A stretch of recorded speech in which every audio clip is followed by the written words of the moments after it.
Hey, what's going on, guys? Rogue Empire here, and today I'm going to be explaining how to play my homemade TCG.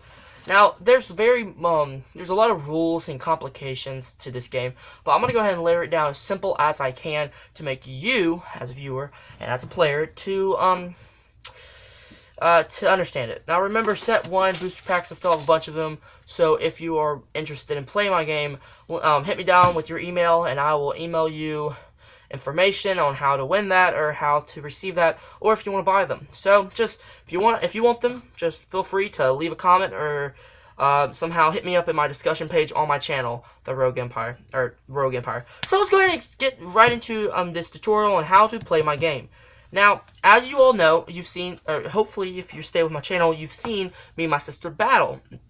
Now, in our battle, we went through it very fast. It was nighttime. She needed to get to bed, so I was trying to defeat her in the simplest and fastest way possible with a demolition deck, which is this deck right here. Now, normal decks, which she has constructed right here, are just steady, very long decks. That take a very long time to play. But my deck's fast. So let's go ahead and get into the basics on how to play the game. Now, in the beginning of the game, you're going to do something called draw. Oh wow, that's really complicated. But before you draw, you want to shuffle, which for me, I have no one playing against me. So we're just gonna cut my deck. So we're gonna draw 7 cards. 1, 2, 3, 4, 5, 6, 7. Even though I have a good hand, I'm going to decide to mulligan to show you guys what it's about. Or actually, let me explain. So, if you have, for say, cards, you draw 7 cards, okay? And here, I have 3 Shudo. Shudos are land cards. That's what you decide to play your cards with. So, for instance, this is Serpent of the Seas. It costs 2 Shudo, so I could play that card. This is Immobile. It costs nothing, so I could play that. Killer Ken. Ken Killer, is 3 Shudo, 2 Shudo, 3 Shudo, and then this is Bone Dog, that's 2 Shudo. So I have a great hand. But let's just say I had a horrible hand with 1 Shudo and 6 bad cards. Then I can make the decision to mulligan. That means I throw my cards back into the deck, shuffle up, and draw 7 cards. Again. Now you can do that 3 times. You can draw, so basically you can mulligan twice. You can, you can only do it 3 times, and if you do it over 3 times, that puts you at a humongous disadvantage, and you will lose the game if you mulligan another time. More than 3, but you should not mulligan more than 3. All right, so let me go ahead and explain how you put down your cards and all that. So let me go ahead and get everything out of the way. Okay, so in my bottom left corner right here, I'm just gonna, right over here. This is where my deck's going to be. Okay, I'll scoot it up here in a little bit so you can see it better. Alright, so let's go ahead and start with playing Shudo. Now, my first turn, let's just pretend it's my first turn. I'm going to play a tap Shudo, and then I'll play a Shudo. Now, this is called, it's just called playing a tapped pair. Basically, you can only do this once in the whole game. That's your beginning phase, or your first turn. Basically, what it's doing is it's playing 2 Shudo. If you have more than 2 Shudo in your hand, get rid of them as fast as you can. So, pass turn, because I don't want to play anything. Then, as soon as it comes untapped, I can play a creature. Creatures come in tapped. However, spells, for instance, they come in untapped. So, I can play them as soon as it happens. And basically, this card's ability is I have to tap a Shudo to use. So, basically, or I say basically a lot, I'm so sorry. So, theoretically here, I could play this when I have absolutely no Shudo, but I cannot use it, because this special ability says I have to have a Shudo untapped to use it. Now, there's something called your dormant or / tap spell category. That means I can cast a spell, but it goes tapped, and I can use that whenever I want. See, if I play it right here, I have to use it within 2 turns, or use it on the turn of me playing it. But if I play it over here, I don't. That's a little complicated. You'll understand as you go on. Now, as I'm talking here, I'm going to teach you now how to attack and defend. So, let's just say that I'm attacking with Mythical Dragon, and the defender is Witch. Now, as you can see here, they are both 5/3 creatures. 5/3. This one's a full art, this one's not. 5/3 creatures. Now, what happens? Actually, they both die, but you deal 2 damage to your opponent. Because 5 minus 3 basically you subtract the attack from the defense. So that's 2. That does 2 damage. And then this one counterattacks, but it kills it and it does no damage to you. That's why attacking is way better than defending. Okay, for instance, let me give you guys a tricky situation here. So you're attacking and you... Oh, and by the way, Witch, she has something called Death Fight. That means she can only be used once.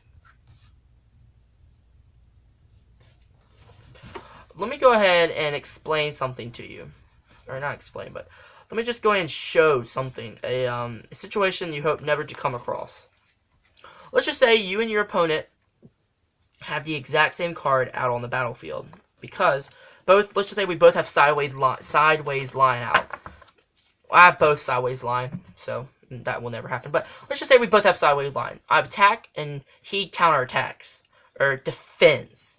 Well, both cards are the exact same, so they both die no matter what. It's called a clone attack or a clone defense. No matter what you try to do, both cards die and absolutely zero damage is done to either player. Alright, now let's talk about summoning and casting spells and stuff like that. I've already talked about a little bit about spells, but let me go in a little more depth. So, summoning, you can summon 2 cards per turn and play 3 cards per turn. That are the rules. But when I was playing the other night, I kind of broke that rule because I wanted to get my sister to bed as quickly as possible. So I was kind of just, breaking the rule. And she didn't care because she wanted to go to bed too. But she was a little frustrated that she lost, So let's just say, I don't want to shuffle. What am I thinking? Let's just say that I have sideways line out. So let's just say, this is my hand. Oh boy, I want to play sideways line, so I use Golden Shudo. It's 3 Shudo, I can use it once. Play sideways line. Now it comes in tapped, but I can summon a card when this enters the battlefield. So then, okay. Going through my deck, Let's just say I find another sideways line. Bring it out, and then I can summon another card. This is my last card I can play per turn. That turn. Shudo does not count. Just to let you know, Shudo does not count. So then I play Dark Mage, and then that's all I can do, and I can attack with both of these. That's a demolition deck. Demolition deck. Basically, the deck that I've constructed, I have lots of cards that summon other cards. I have 5 cards. No, I have 7 cards that can summon cards, so pretty good. So now let's talk about Shudo. You can only play 1 Shudo per turn, except for your first turn, which you can play 1 tapped and 1 untapped. Another rule is what's another important rule for you beginners? Oh yeah, your end phase. Oh boy, tell me more about that. So your end phase, and I'll talk about spells. First, let me talk about spells, and I'll talk about your end phase. Spells, you can summon up to 2 spells per turn. That is your maximum, because, But you can summon an infinite amount of tap spells. So if you have something called Fire Cell, basically you can play any card for 1 Shudo. You can play 5, if you have 5 Shudo, you can play 5 tap spells or dormant spells, but that you cannot use them that turn. You have to wait the next turn. Okay, now let's talk about your end phase. So your end phase is after you attack. So let's just say I attack somebody, and then I do 5 damage to them. Before I say pass turn,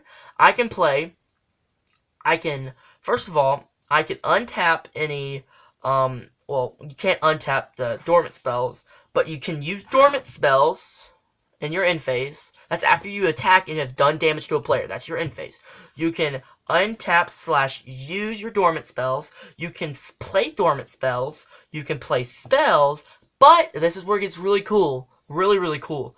You can summon an extra card at your end phase, meaning you can play a card called Artist, which I love. It's one of my favorite cards, other than Sideways Line. You find it. Where are you, goober? Where is it? Just when I need... Okay, here we go. You can summon Artist, which costs 3 Shudo, and then summon another card, but you cannot attack with that card, because it's in your end phase. You can no way, shape, or form attack in your end phase. It's infinitely impossible. Or just impossible. There's no card that says you can attack on your end phase. That is like godforsaken impossible. You cannot do that.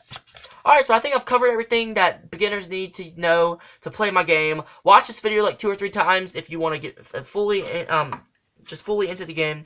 Remember, I'm giving a giveaway. The first person who comments down below with their email address will get a free Rogue Empire booster pack. So I got like I've only opened one of these things, and I have how many do I have left? I have like I think 11 left. 11 left, and set 2 booster packs are coming out next month, so be in tune for that. Have a nice day, guys. Remember, like, subscribe on this video, comment if you need anything. If you don't know how to play, or because of this, or you want to learn more advanced techniques, just comment down below part 2, or tell me, pick my brain on this game. There will be a part 2 coming out in a week or so, so stay tuned, guys. Remember, always play this game, and if you have any information you need to know, just comment down below. Alright, guys, have a great day, and I'll see you in my next video.